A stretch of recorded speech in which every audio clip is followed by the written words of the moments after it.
Woman finds forsaken dogs on her farm and is shocked to discover what they really were. The morning didn't sound right. No birds, no tractors, just a thin mechanical hum sliding under the fog, as if the sky were holding its breath. Sarah Mitchell stepped off her porch and froze. The barn door she'd latched last night now hung an inch open. A single paw print marked the dew-dark threshold. Too small for a stray, too sharp for a farm dog. Inside, 6 shivering puppies lay in a hollow of burlap and straw. 5 whimpered and wriggled toward warmth. The 6th lifted his head and fixed her with silver eyes that felt like a question asked inside her skull. He didn't tremble. He studied. She scooped them into her coat, but the hum outside deepened, then cut off. Silence poured in so completely her ears rang. When sound returned, it came as a burst of static from the old radio in the kitchen, dead for years, spitting out a broken sequence of numbers before it blew a fuse. Sarah stared at the puppies on a towel. The silver-eyed one tilted his head toward the window a beat before a black sedan drifted past her gate, and kept going. Her phone buzzed with an unknown voicemail, 3 seconds of breathing and a whisper she could barely catch. Don't name it. By the mailbox, fresh tire tracks overlapped her own. A white sticker had been slapped under the flag, a barcode with no brand, no company, and no words. She peeled it off. The radio hissed again from the counter unplugged. The silver-eyed pup watched her hand like he'd been expecting that exact move. Before we dive in, tap like, share this with someone who loves animals, and subscribe to join our story family. Tell me your country in the comments. I want to see how far this mystery spread. Stay, because what Sarah finds next will flip everything you think you know about lost puppy. Sarah Mitchell kept her morning simple, because certainty made grief survivable. 4 years after Daniel's fatal skid on the county road, the farmhouse still carried his imprint, the dented porch step, the nail pouch on its hook, and the smooth place on the banister where his hand had polished the wood. Habit steadied her. Coffee in a blue enamel mug, 2 logs for the stove, a sweep of crumbs into the dustpan, then boots and jacket for the walk that let the day find its shape. Autumn burnished the fields into russet and gold, while a pale fog slid low through the hedges. She fed the hens, tipped fresh water into their galvanized pan, and coaxed a reluctant latch to behave. At the fence line, she carried her grandfather's hammer and a pocket of staples, setting metal into cedar with 3 careful taps, so the rails would not split. She checked the trough, flicked algae from the rim, and tested the float valve's fickle habit of sticking. Inside, the pantry clock paced a steady metronome, while the house breathed warm wood and flour dust. Loss had made her meticulous, writing things down, kept memory from wandering into traps. Today's needs stayed small. Salt, lamp oil, feed, postage, and their smallness soothed more than she admitted. Then a cry threaded the quiet. At first she misnamed it. Hinge, mouse, settling board. The second time she paused with a spoon suspended over flour and tilted her head toward the screen. A soft pleading whimper came again, so faint she might have invented it. She waited, and the yard seemed to inhale. Another whimper, steadier now. A creature needed help. She wiped her hands, took the barn key from its hook, and stepped outside into air that tasted like wet leaves. Dew jeweled every blade. Her boots made a patient crunch through the yard. The barn door protested along its track, complaining in a tone she knew by heart. The mixed scent of hay, wood, and leather rose with the cooler air, threaded by a thin line of animal breath. She followed the sound past the saddle rack to the old calf pen, where straw had been pulled into a shallow nest.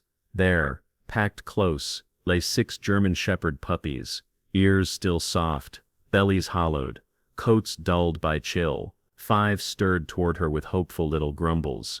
1 lay watchful, head raised, eyes bright, silver caught in his gaze, as if a coin had been melted into each iris. Instinct outran thought. She knelt, making herself smaller, and slid her hands beneath the nearest pup, feeling ribs in a swift bird-like heartbeat. She counted because counting steadied the mind, and because numbers had carried her through other thresholds. 1, 2, 3, 4, 5, 6, enough to occupy a week, a month, a season. She searched corners for a mother, and found none. No fresh tracks, no adult scent, only the low radiance of bodies fighting to stay warm. Anger flickered at the leaving, then softened when she noticed the nest was deep and dry, tucked out of draft. Whoever had set them here had wanted them to live. Just not here, not with a name attached.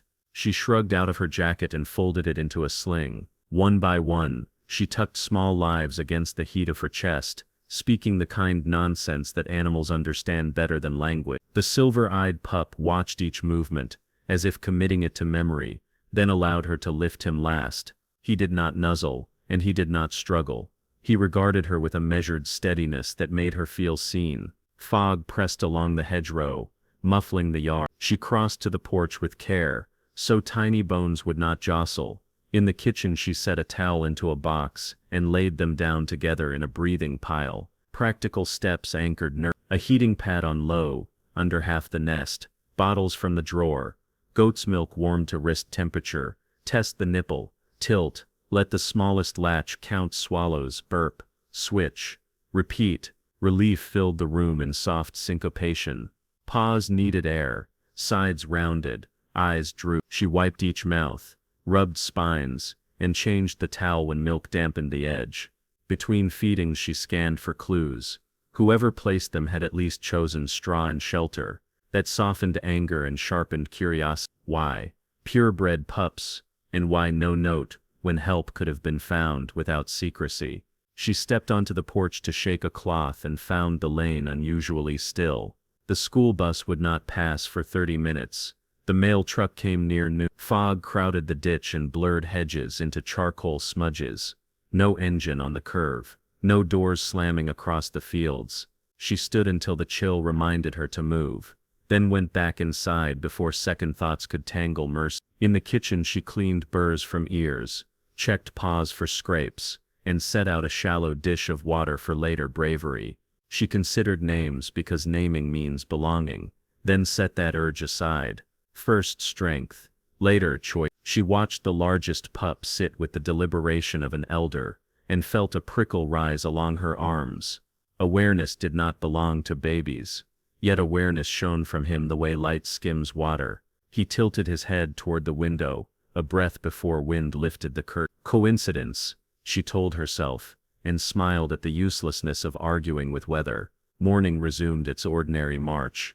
The oven preheated.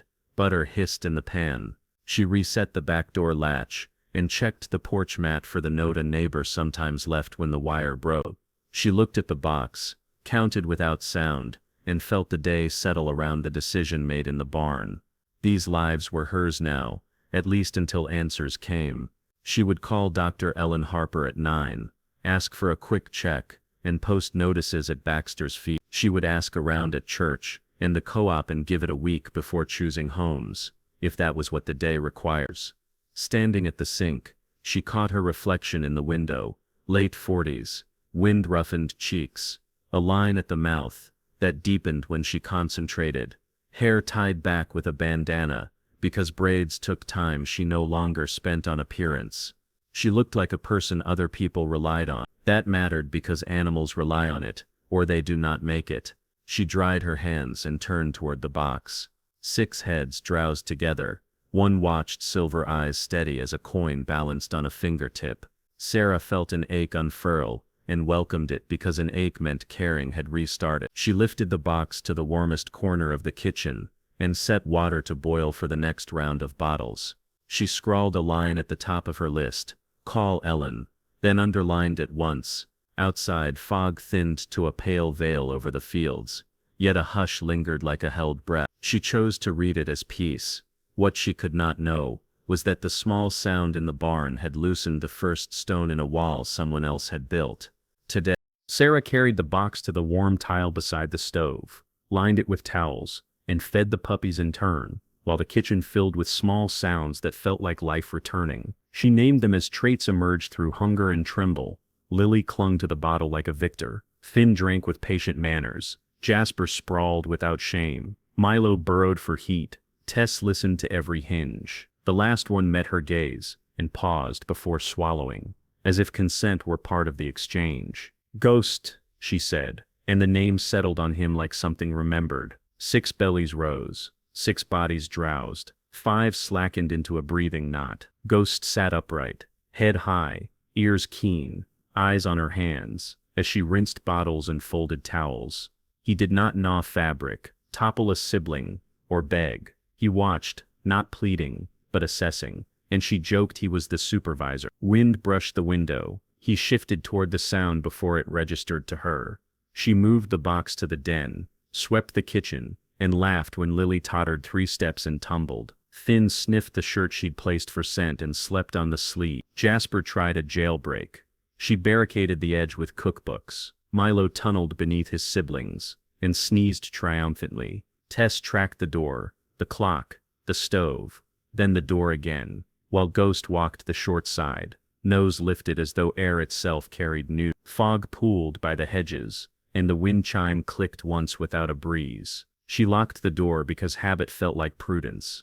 Ghost ignored the voice and aimed his body at the north window. Seconds later a car hissed past on the road. Only then did she hear it. She readied the crate Daniel had built, made a warm fort and set it by the sofa.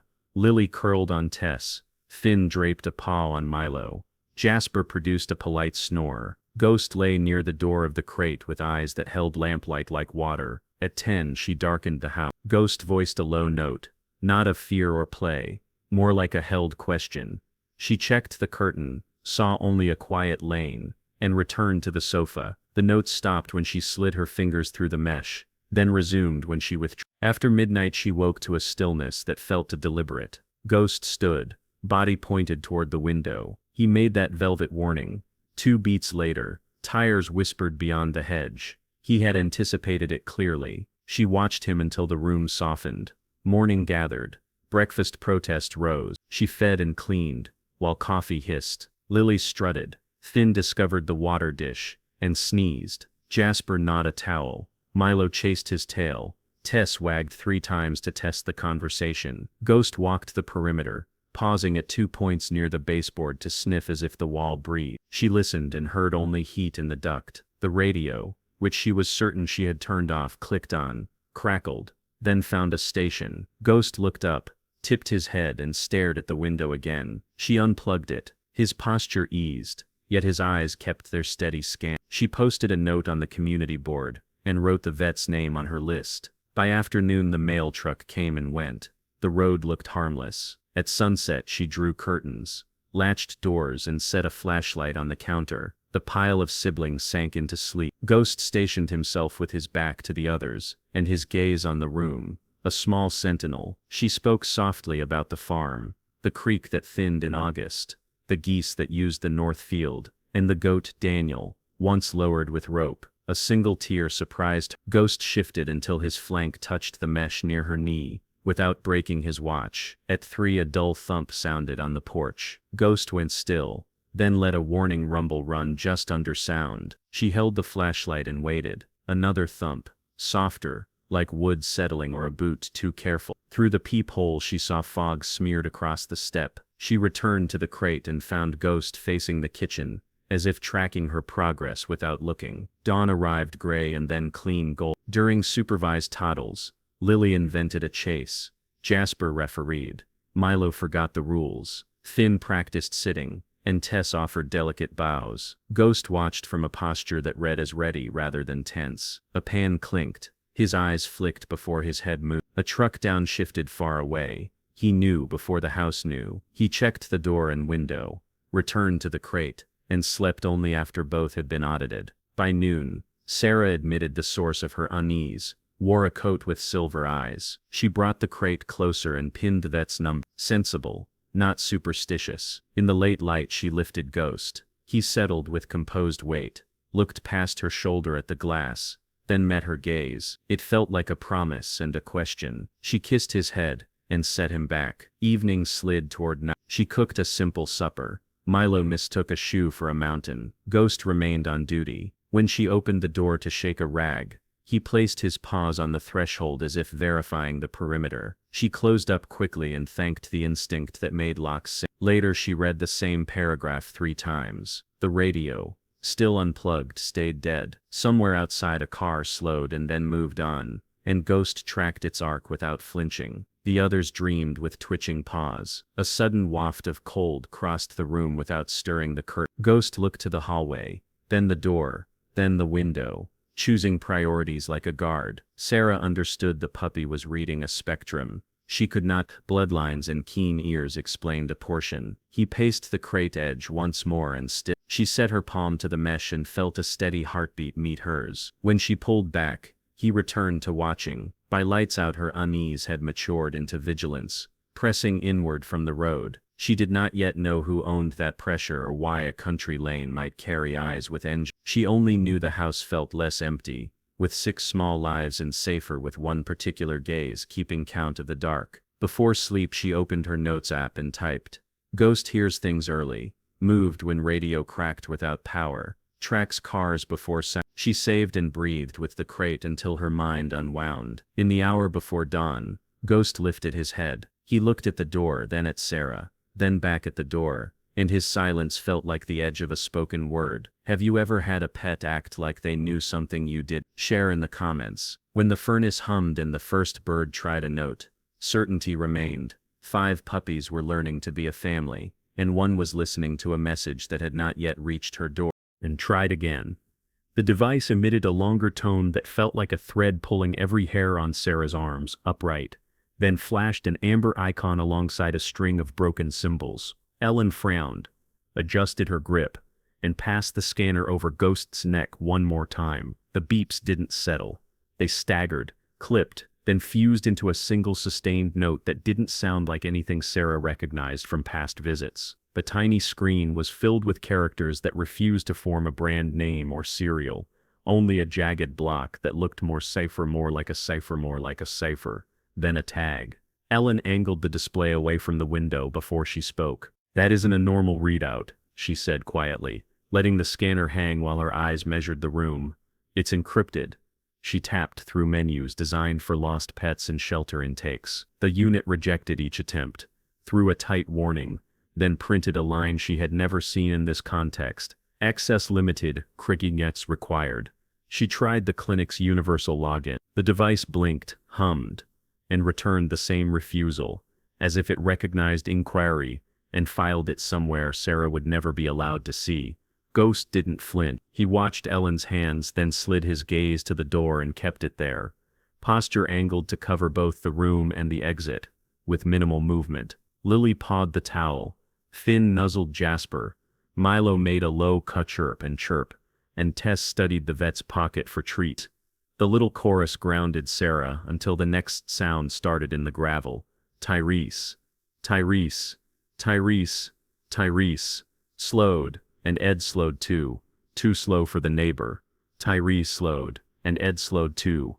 Too slow for the neighbor, who knew the curve. A shadow cut across the frosted glass. A black truck drifted past the mailbox, braked just enough to read the porch number, then eased forward toward the bend, as if the driver had all day. Ellen's mouth became do you get many visitors midweek? No, answered Hearn's word. Her pulse stumbling even as she kept her voice even. Delivery doesn't come until after lunch. All right, Ellen said. The word measured, calm layered over calculation. She reached for a second scanner from her bag, an older wand without pairing features, an almost stubborn tool that ignored sleek interfaces. Pass 1 gave a clean tons pad out, and then spat out tons pad out, and then spat a short code that matched the last block on the digital reader, like a nickname for a longer secret. Pass 2 repeated it, then went quiet, as if it recognized Darian chose not to fight it. Ellen set both devices aside and took out a stethoscope. "Heart is strong," she murmured, while the bell warmed under her palm. "Respiration steady. Temperature normal. He's healthy. The hardware is the question." Sarah kept one hand near Ghost's shoulder. "What does any of this mean?" "Chips for Pets broadcast a manufacturer, a serial, and a registry," Ellen said, keeping her voice low. "This one broadcasts an encrypted block tied to a restricted database. I don't see a brand. I don't see an owner contact. I see permission. That's not how rescue outfits or breeders label animals. That's how institutions tag assets they expect to track." She paused, then made the sentence that turned the room colder. "This is government-level encryption. Be careful, Sarah." The words hung like frost. Could they be logging this scan? Possibly. The reader pinged, so something at the other end may have recorded the handshake. It might be buried with thousands of harmless pings, or someone's console might light up, because a project tag went live outside its usual geography. I can't know from here. Lily whined, Finn tucked closer to Jasper. Milo shifted under Tess. Ghost did not break his line on the door. Ellen kept her hands very gentle and unthreatening. I'm going to collect a small blood sample and a hair swab, she said. Nothing invasive. If anyone challenges custody, this will document age, condition and chain of care from this morning. It buys time and gives us baseline record. Ghost accepted the needle with sober dignity, eyes on Ellen's face as though outcomes mattered more than pain. Labeled the vials with block letters.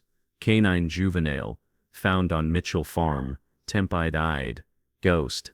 Then added the time and her initial. She tucked them into a cooler and zipped it closed with a decisive motion. Sarah found reassuring. The black truck did not return immediately, yet a pressure remained, like static waiting for a finger to release. Ellen opened a tablet, logged into a veterinary portal, and attempted a blind query using the scrambled identifier. The page loaded, stalled, then printed a blunt response.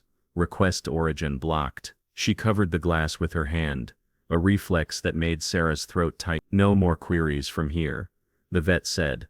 We don't wave flags. We don't understand. Sarah swallowed against the shape of the future threading itself through the kitchen. What do I do now? First, nothing public, Ellen said. No photos. No cheerful updates.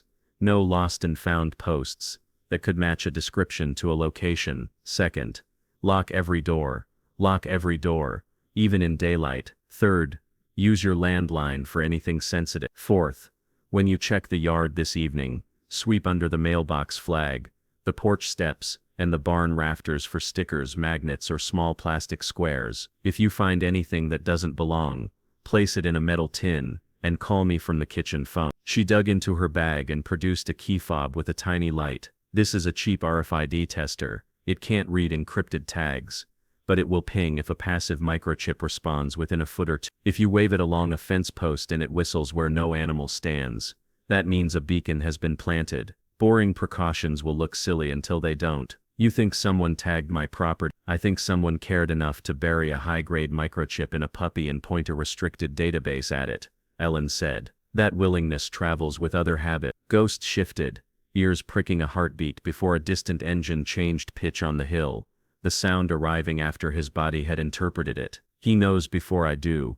Sarah said, too quietly to be anyone's proof. He anticipates, Ellen agreed. Pattern recognition in motion. I've seen sharp herders and fearless guardians.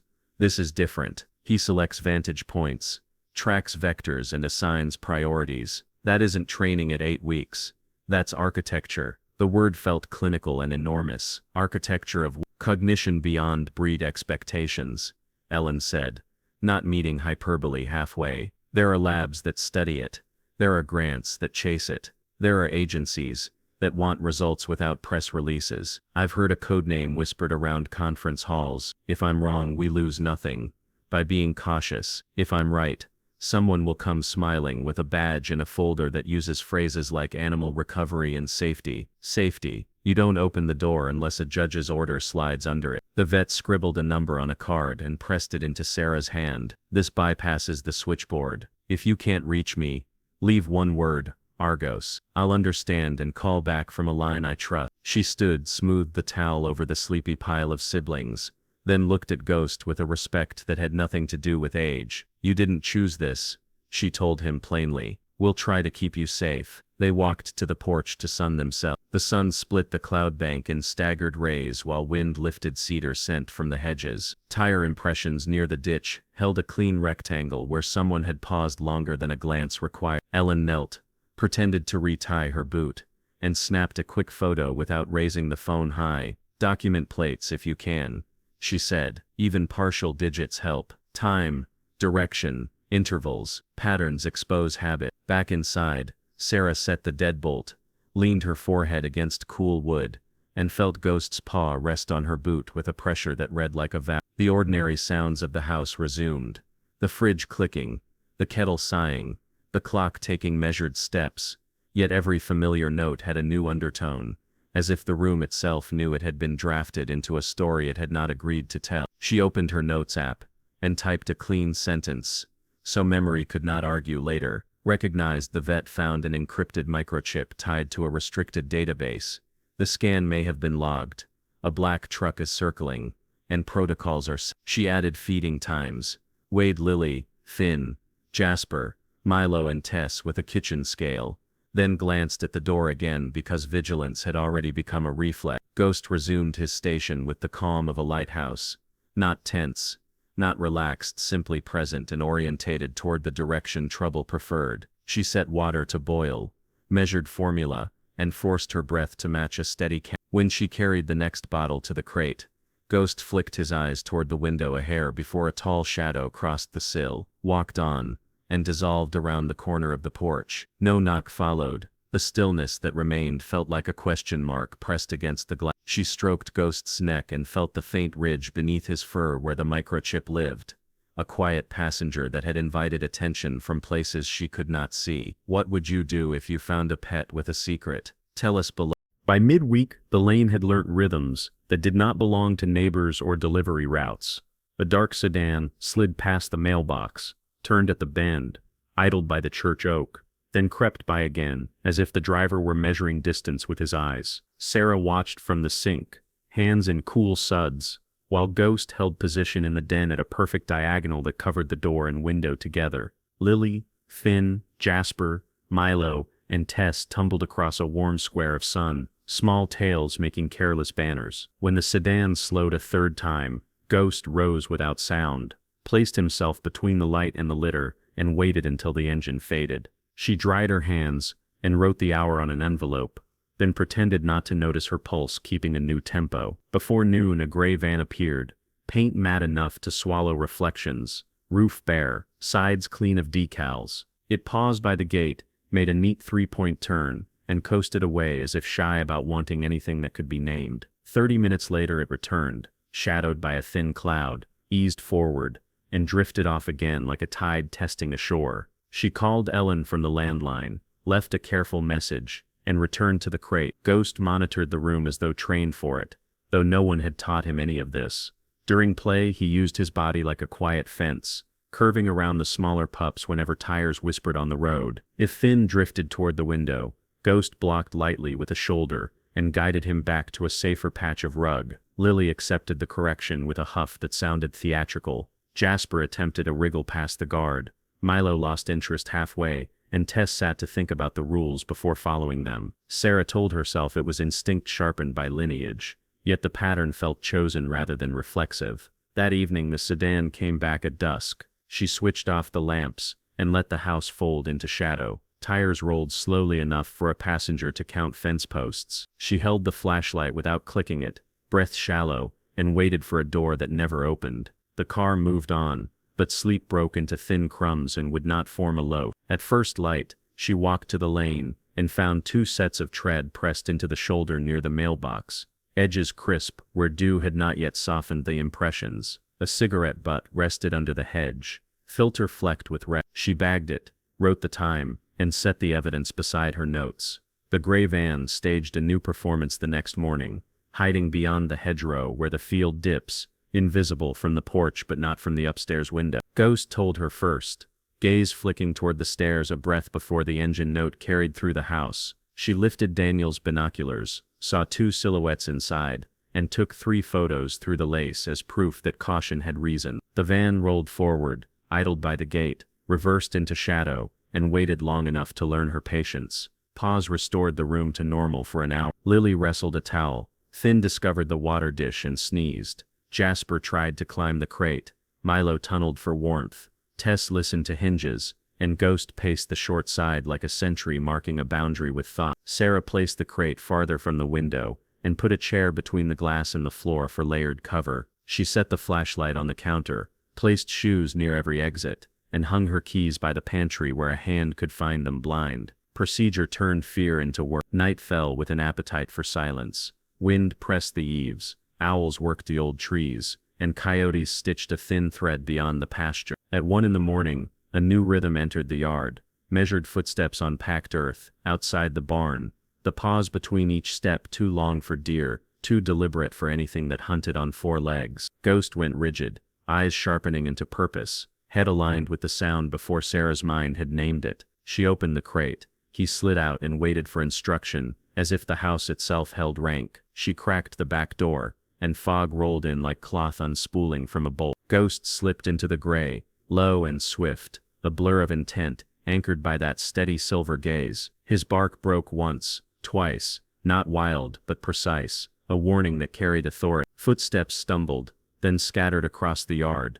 one set angling toward the hedgerow, another veering for the lane. Sarah swept the ground with light, the beam cutting fog into ribbons. Near the barn's side door, footprints smudged in a pattern too sharp for deer and too long between for a raccoon. On a splinter above the hasp a narrow strip of dark fabric hung, frayed at one edge, as if torn on retreat. She teased it free with tweezers, sealed it in a plastic bag, and tucked it into a tin beside her notes and the cigarette butt. Inside, busy work steadied her hands. Kettle on, bottles washed, towels straightened, pups counted. Ghost's paws checked for cut. He stood without trembling, posture balanced, gaze steady on the door until quiet truly returned. She praised him, and felt the calm return only part way, the rest waiting by the porch like a wet coat she would have to put on again. Morning revealed what night concealed. Near the back fence, a pressed circle marked where someone had knelt to peer through slats. In the dirt under the small window,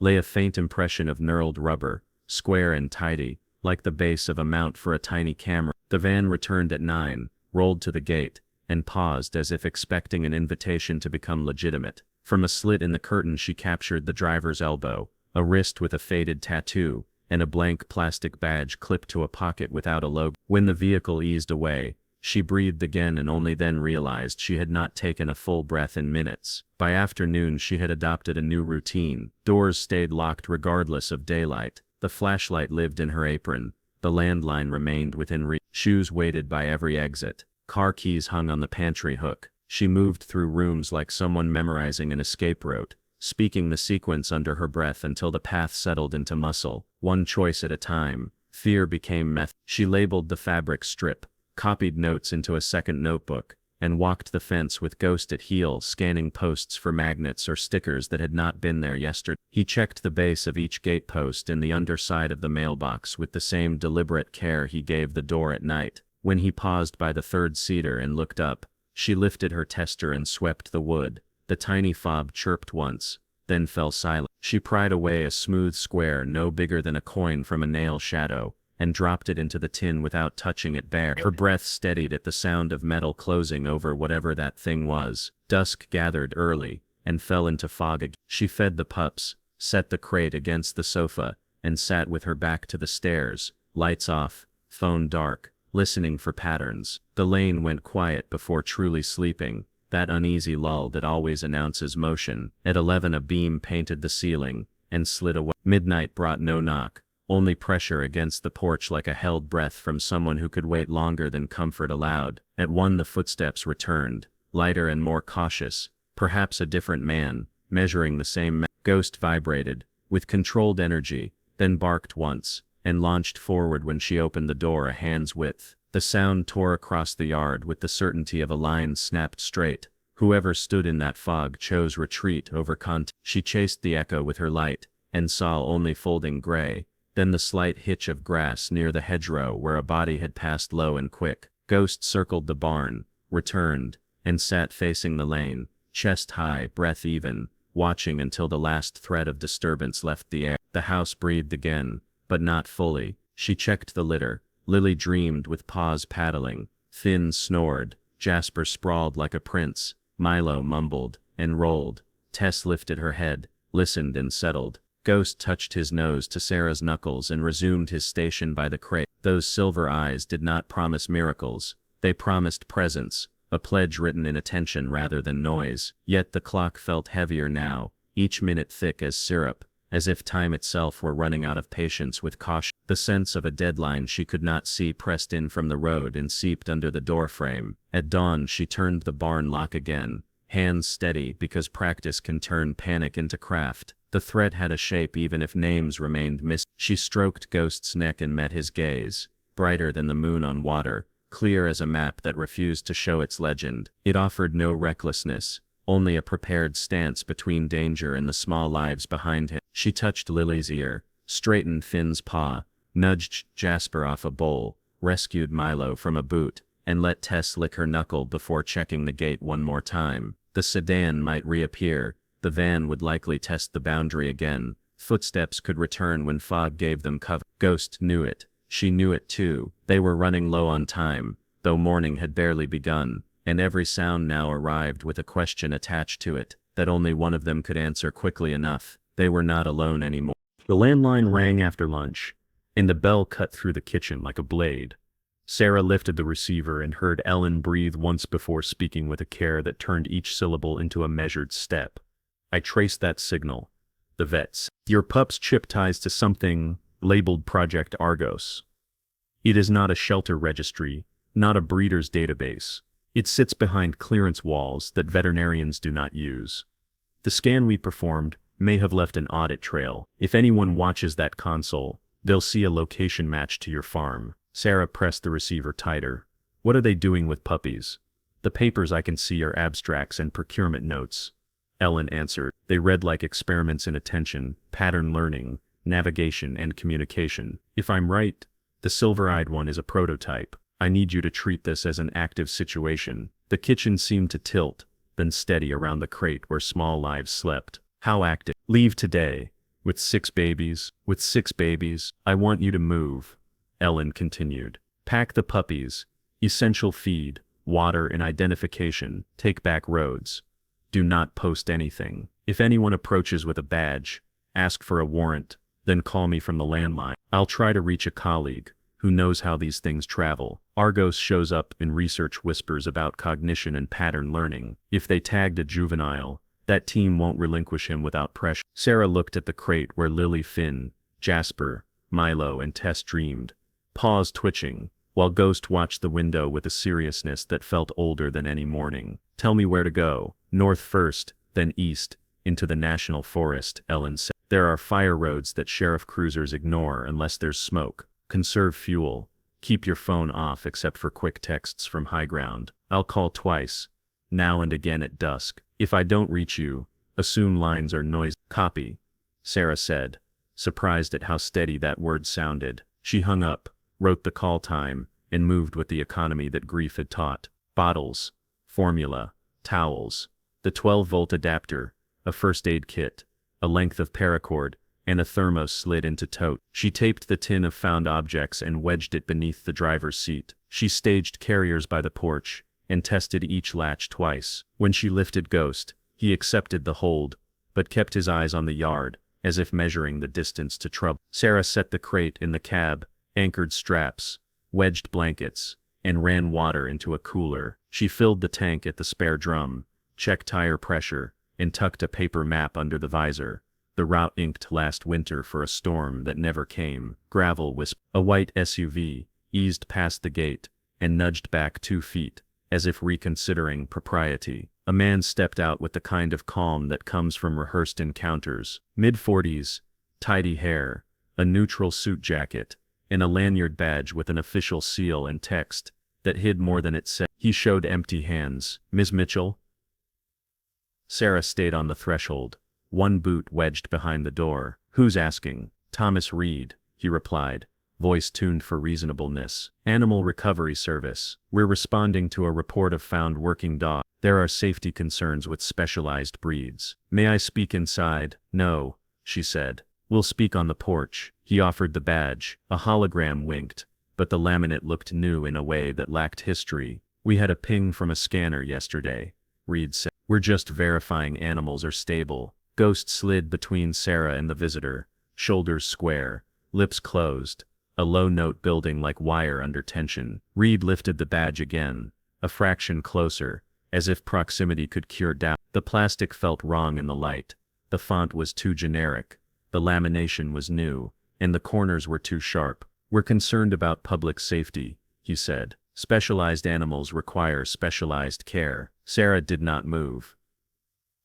Name your agency's statute, she said. Give me your supervisor's number, and wait outside my fence while I call from a landline you can trace." He smiled without warmth. "Cooperation shortens this, and warrants protect it," she said. Ghost's rumble carried a syllable of steel. "Back off," Sarah added, because the sound deserved translation. "Refusal is noted," he said, smile trimmed to its outline. "I'll return with paperwork." He stepped back exactly one pace, an exit staged for cameras, and slid into the driver's seat. The SUV rolled away, hesitated at the bend, then disappeared. Sarah locked the door, counted the puppies, and felt the house tilt toward departure.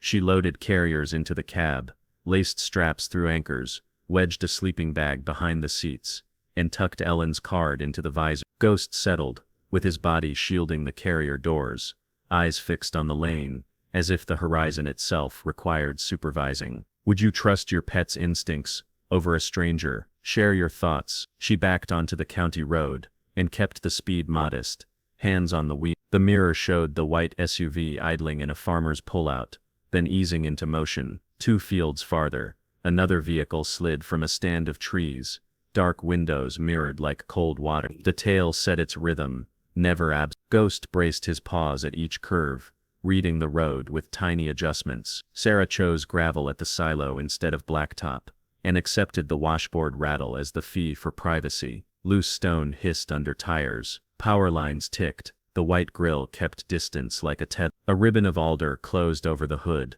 and branches scraped the paint like fingernails on a file. The lead SUV followed without fuss, tires speaking in steady whispers. Farther back the second car surged and fell as clearings allowed. Sarah passed the horse trail, and counted heartbeats, then turned left along a narrow track that locals forgot whenever the county failed to mow in spring. The creek paralleled the road, brown with leaf tannin, and a kingfisher flashed blue before vanishing. She kept her breath shallow and steady while Ghost adjusted his stance to cover jolts that might spook the babies. Finn squeaked, Tess thumped a tail, Jasper slept, Lily chewed unbothered, Milo dreamed, and Ghost remained poised. At the quarry spur she swung right, and found the fire road she had cleared years ago to salvage cedar after a windstorm. A rusted chain hung across the entrance.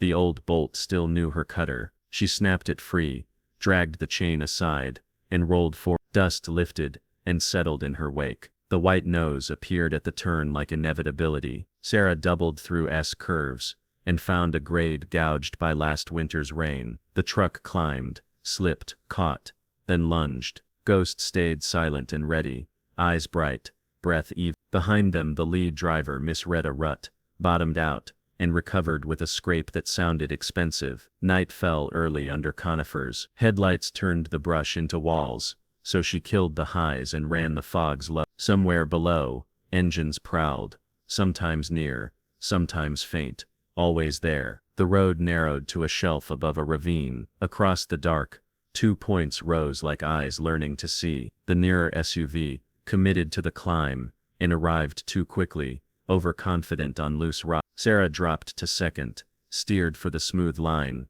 and let gravity assist the descent into the next switchback. Gravel pinged her undercarriage like rain on a tin roof. Ghost planted, steadied, and kept his gaze forward. On the far bank she cut right onto a logging spur, killed the lights, and let the truck roll, until pines swallowed the sound. She listened with Ghost, counting seconds between engine notes, learning the pattern of hunters, who thought patience belonged only to them. The pups breathed in soft whistles that braided grief to purpose. When silence reached a natural floor, agitation receded with it. The SUVs searched the wrong branch, engines sweeping from loud indignation to thin distance, then thinning again until crickets dared resume. Sarah kept still long enough to let her judgment cool, then eased forward without adding light. The spur met a ridge road that crossed into a national forest, where forgotten campgrounds were scattered like empty shells. She took the gate with a broken hinge, looped through sites numbered by Ghost paint,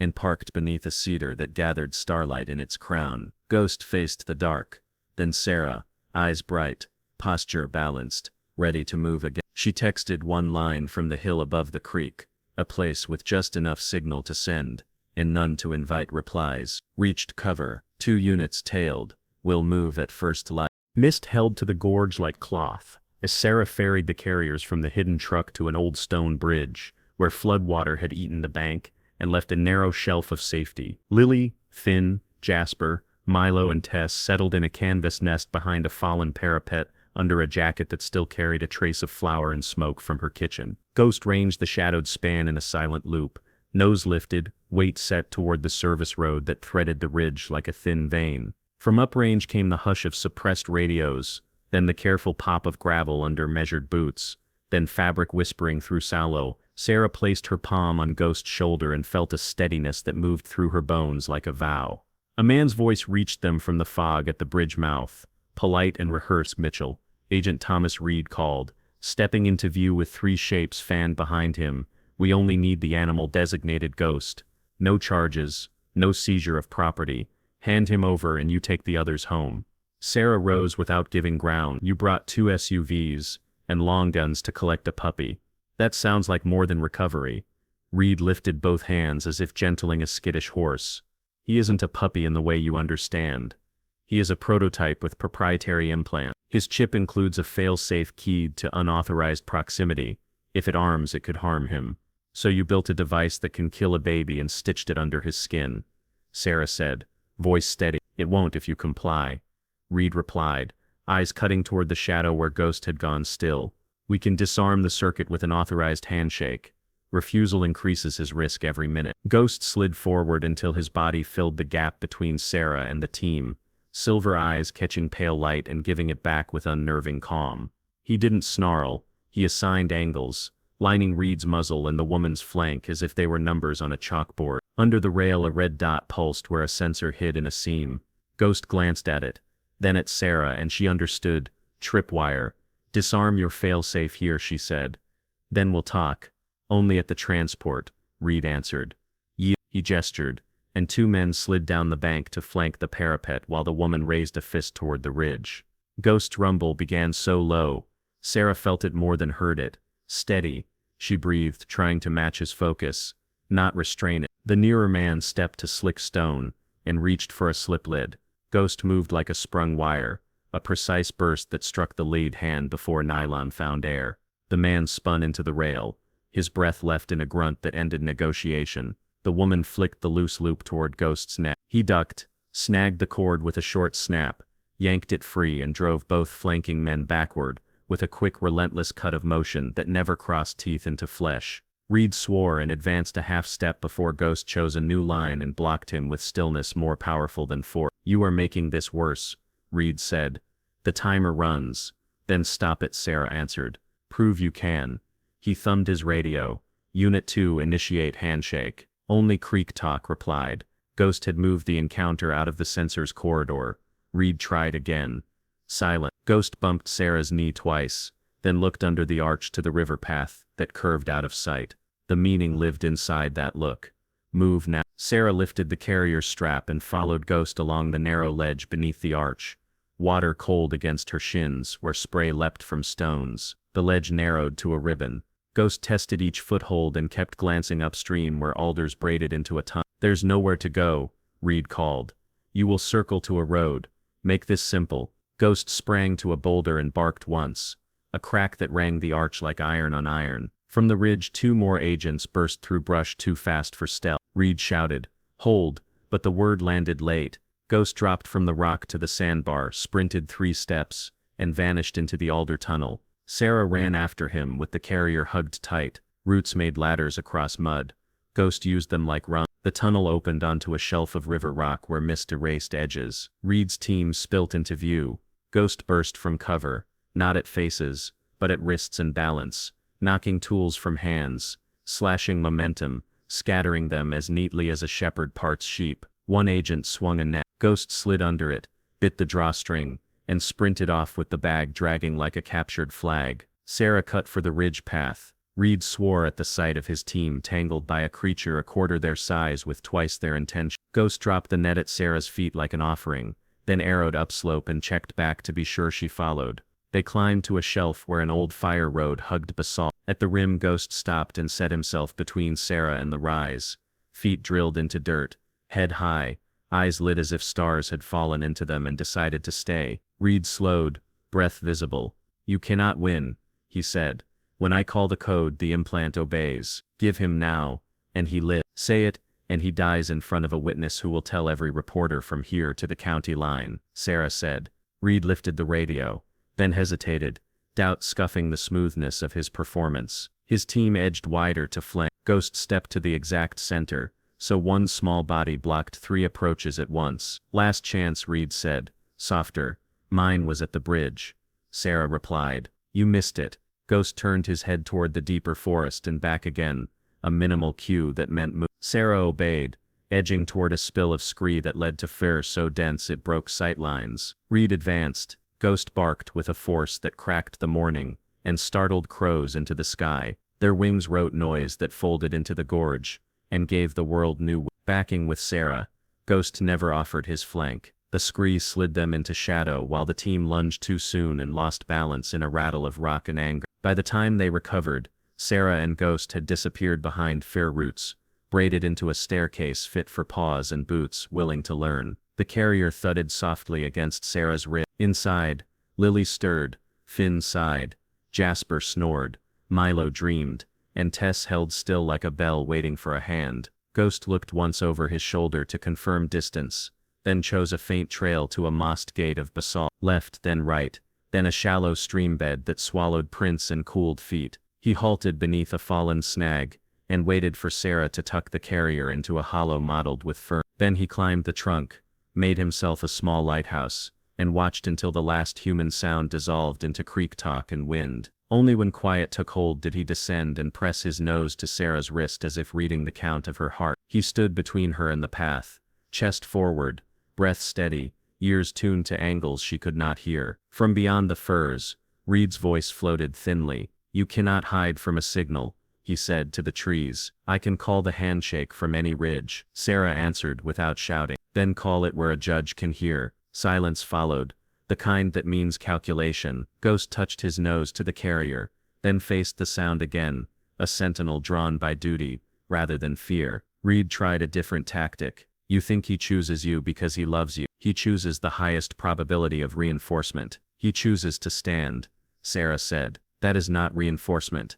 That is will. Brush shivered. The team attempted a new flank. Ghost moved before the motion completed, cutting the angle, barking with a cadence that felt like a command. Reed halted them with an upraised hand, because even certainty yields to a wall that refuses to blink. Seconds accumulated like stones placed in a line. The cloud thinned, light bled through, the forest revealed more paths than any plan could cover. Ghost angled his body so Sarah could pass behind him, while he held the eye of every threat with the strange bright gravity of those silver irises. They slid along a deer run to a notch that opened on a new ravine. On the far bank the fire road bent toward the national forest, where radio coverage broke into stutters. Reed saw the line too. He started forward. Ghost launched one last time, not to bite but to shove momentum sideways, crashing into a knee and a wrist, folding the charge into confusion. Sarah seized the gap, crossed the notch, and reached the far side while Ghost hit the ground, spun and planted himself squarely between her and the men. He barked with defiance,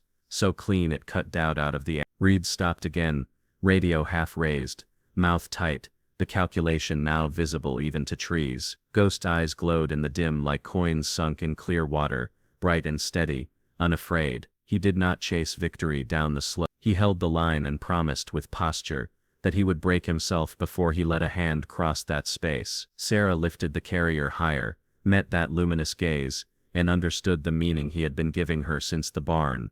Not escape but escape. Together they backed into the deeper stand and let the forest accept them, leaving Reed frozen at the threshold with a device he would not dare trigger, while witnesses remained, and a prototype who refused to be anything but a guardian. He stood bright and steady, and the forest held its breath still. Dawn thinned the fog over the gorge, when Sarah accepted what the forest had already decided.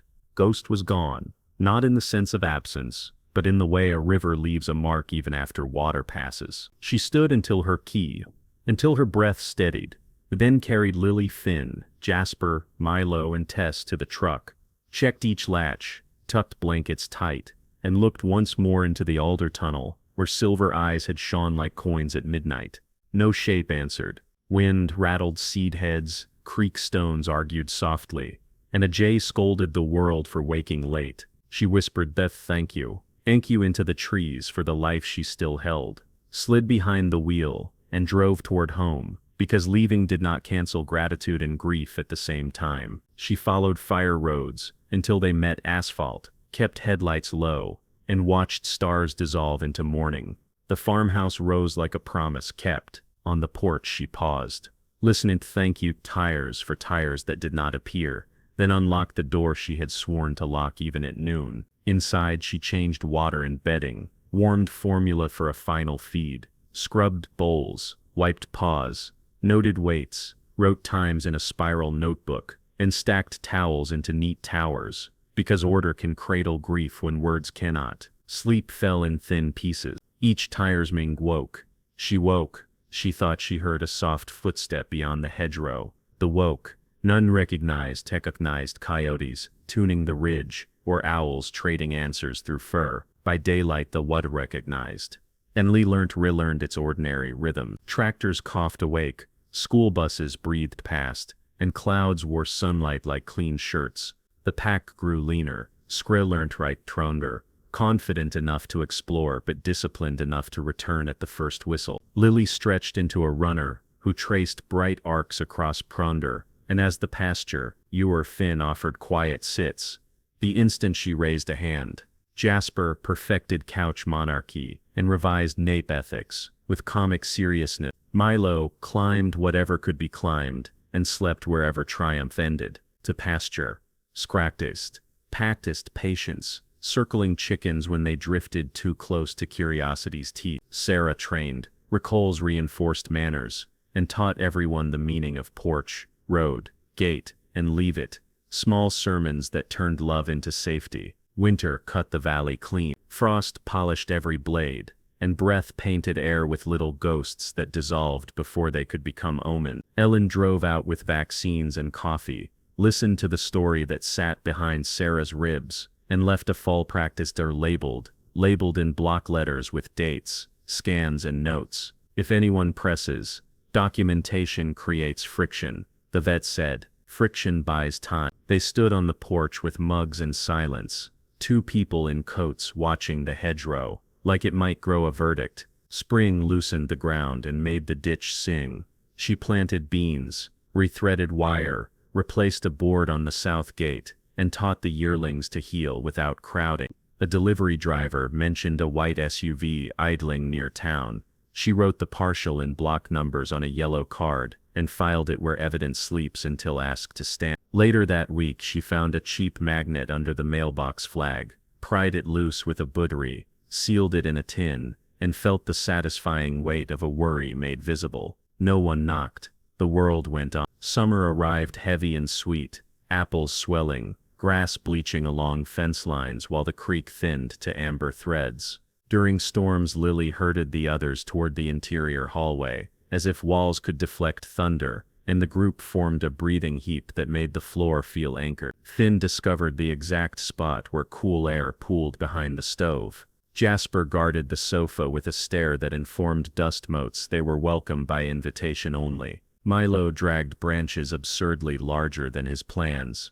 Tess patrolled like a curator, who loved order more than applause lulled. At night Sarah set a bowl on the porch, not because she thought a certain night in Traveler needed it, but because ritual keeps the door between hope and memory from sticking. Autumn returned with apples falling, and the smell of leaves giving back what they had borrowed from light. On the anniversary morning, Sarah baked bread, set honey on the table, and walked the pack to the pasture that touches fur at the property's edge. Frost pricked her boots. She whistled once, a modest note that asked nothing, and offered everything. Wind shifted. Leaves lifted. No silhouette stepped out. Still a feeling like cool light brushed her cheek, and she knew the forest remembered the figure who had drawn danger away. She went home without crying because gratitude fit the day better than sorrow. Weeks later, just before Christmas, the local news tucked a short report between weather and sports about a factory fire near the highway. Alarms failed. Smoke trapped workers on an upper walkway, and someone no one could quite agree who led them down a ragged path, through heat, sparks and zero visibility. Interviews aired. A mechanic said a shepherd with pale eyes grabbed his sleeve and pulled until footing found him. A woman described a shape that shouldered a warped door until it moved like a reluctant tide. Several insisted the animal vanished before sirens reached full voice. The anchor smiled, called it a miracle, then let the camera linger on a scorched exit sign that looked like an arrow pointing toward night. The station ran a longer clip at 10. Ellen called at 10:15 and the traveler in show. He's patrolling a perimeter none of us can draw, the vet said. Maybe that path keeps him alive. Maybe it keeps strangers breathing. Sarah listened to static and understood the line could not hold the shape of what lived between syllables. After the call she set a bowl on the porch, where moonlight made a pale circle, stood with her hands in her pockets, until her till fingers stung, and whispered into cold air, "Good boy." Spring returned with rain that cleaned the valley like a hand across glass. A county feature mapped odd rescues across 3 states. An elderly painter found on a porch, until her neighbor sabers reported a smell of gas. A van nudged from rising water near a neighbor's cultivar. A hiker who followed paw prints out of fog and swore those prints never filled despite steady drizzle. Anonymous callers mentioned a shepherd with silver eyes and a bark that rang like a bell. The reporter offered a shrug, then asked listeners to submit tips. Sarah saved the clip, not because she needed proof, but because Gilbert and honoring honor of the honoring. A witness is part of loving a life you cannot hold. By the second summer the pack had become a chorus of competent. They respected stock, ignored a witness, learned to ride in the truck without arguments, and checked on her when she spent too long at the edge of the north field. The lane felt safer and emptier at once. Some evenings she sat on the steps with tea and described the day aloud, not because anyone needed the report, but because ritual keeps courage from rusting. Sometimes wind answered by moving the porch fern, the way a hand might brush by without asking for light. On the next anniversary she drove to the old bridge by daylight, parked by the turnout, and stood where stone meets spray. She pressed her palm to cold masonry, and learned her thanks. Thanks she could not fit into a prayer. Across the gorge a heron lifted, rode a long curve against thanks, sky and vanished into trees. She smiled, and finally allowed tears not collapse, just proof that memory can be full without drowning hope. Then she walked back to the truck and headed home with 5 heads bobbing in the rear window, like a bouquet of small certainties. Night settled soft, and the porch light threw a round of gold across wet board. Sarah filled a bowl and set it by the steps, not as a lure, not as denial, simply as acknowledgement that love can be both present and far. Lily curled at her feet, Finn leaned against her knee, Jasper sprawled across the threshold, Milo snored into a boot, and Tess kept polite watch on the lane. Wind carried cedar and rain. Somewhere beyond the hedgerow a branch clicked once, then quieted. She lifted her hand to the space just outside the light, as if skin could read air. Albert. And for a breath, believed it could. Have you ever lost a pet, but felt they were still out there? Yowls. Share your story. She believes he's alive, protecting others, writing his route across counties like a careful line only he can read. When headlights sweep the far bend, when owls trade low notes over pasture, when the creek remembers snowmelt and runs fast again, she feels the same calm she felt in the arch's shadow, the night he chose the harder path. He is not a ghost in the way the word usually works. He is a guardian choosing distance, so safety can stay near. Yep. She closes the door each night and leaves it unlatched in her heart, trusting that bright eyes will find the porch again when the work is done, and the long patrol finally grants rest. Sarah stands at the fence line where pasture meets the first dark of the forest, letting late autumn breathe against her cheeks while leaves drift down like quiet sparks. She looks into the trees and imagines silver eyes catching the fading light, not haunting, but guiding, a promise running along the ridge the way water threads a creek. Lily bounds through gold grass. Finn sits with calm patience. Jasper sprawls on the porch step, as if it were a throne. Milo wrestles a stubborn stick, and Tess patrols the yard with gentle dignity. The farm hums with ordinary work again, yet every corner holds a thin brightness, a trace of the guardian, who chose the road that bends away from home, so strangers might live to see another dawn. Neighbors speak kindly when they pass the gate. Some mention the anonymous rescuer on the news, who led workers through smoke. Others swear a shepherd with pale eyes nudged a stalled car from rising water, and a hiker tells the feed store that paw prints appeared and refused to wash away until the path was safe. Reports call him a hero, a mystery, a rumor stitched from fear and relief. Sarah hears the stories and feels gratitude rise like warm air over fresh bread. She cannot prove anything, and she does not need to. The quiet between cedar and sky already knows. She sets a bowl of water by the steps each evening, not to anchor grief, but to honor duty. Sometimes wind lifts the porch fern and touches her wrist like a nod from the threshold between seen and unseen. She smiles, wipes a sleeve across her eyes, and whispers what she said the night he led danger away. Good boy, keep them safe. The 5 who stayed have grown into their own clear roles. Lily brings laughter to long chores. Finn reads moods better than calendars. Jasper teaches stillness as an art. Milo converts fallen branches into parades. Tess conducts order without scolding. They are the daily proof that love continues its work even when the road divides. On cool afternoons she walks to the edge of the property and lifts her gaze along the same line. Ghost took into the tree. The ridge holds stillness that tastes like cedar and rain. Somewhere beyond the next fold of land, a dog chooses another shift, circles another building, listens for the breath that falters, and turns it back towards steadiness. To strangers he will always be a rumor you want to believe. To Sarah he is simple truth, moving farther, so goodness can stay near. She thinks about the first morning in the barn, the hush, the fragile pile of lives and the one steady face watching with impossible focus. She remembers footsteps outside the boards, the torn fabric on the hasp, tire tracks at the mailbox, the badge that felt like paper pretending to be steel, the chase through alder and stone, and the final stand where courage made a wall. Memory could be heavy, yet it settles now like a quilt, stitched from danger and rescue into something warm enough to help a lonely evening cross to morning. She bakes bread, writes weights in a notebook, oils the gate hinges, replaces a broken pane in the shed, and hums an old tune Daniel loved. Routine is not retreat. Routine is a field planted with trust. When the radio mentions another narrow escape, in a town 2 counties over, she turns down the flame so the stew will not catch, stands by the window and closes her eyes long enough to send thanks, the way a lighthouse sends light. Each season adds a layer to the story. Winter rests a white palm on the pasture and makes the stars feel closer. Spring wakes the ditch, folds frog song into dusk, and colors the hedgerow with small flowers nobody names out loud. Summer pulls shade long and teaches patience to anyone who works outside at noon. Autumn returns with cool breath and a sky that glows like brass behind black fur. The cycle keeps faith with itself,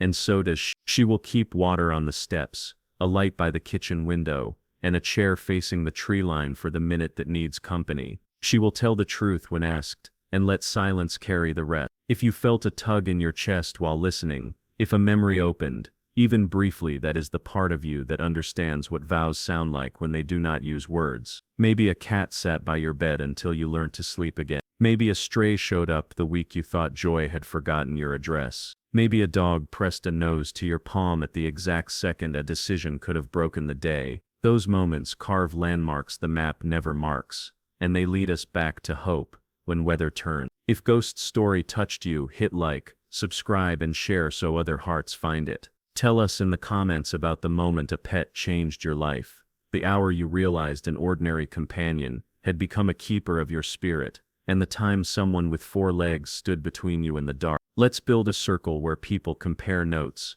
offer guidance, trade resources, and celebrate quiet heroics that never make the headline crawl but save mornings all the same. Maybe your tale lives in a city apartment.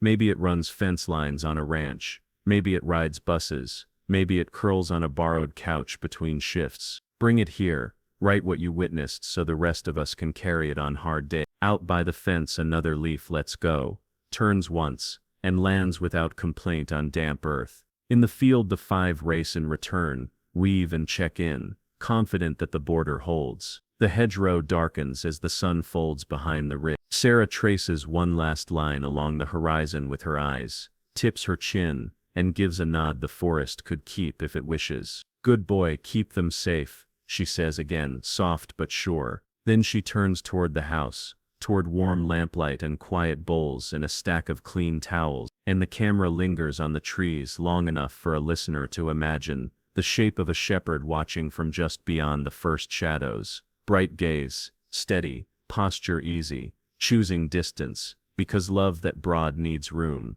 Here in this place, the story ends the way good stories do. Not with a door slammed shut, but with a threshold left open, a small light burning, and a promise that the road still carries footprints you might meet, if you look up at just the right moment when the evening exhales, and the world remembers how to be kind. And if tonight you walk your own street, and hear leaves scrape softly along the curb, let that small sound remind you that watchful kindness moves quietly, works patiently, and returns without applause. Listen, breathe, and carry that steady courage forward, until morning finds you ready again, and grateful.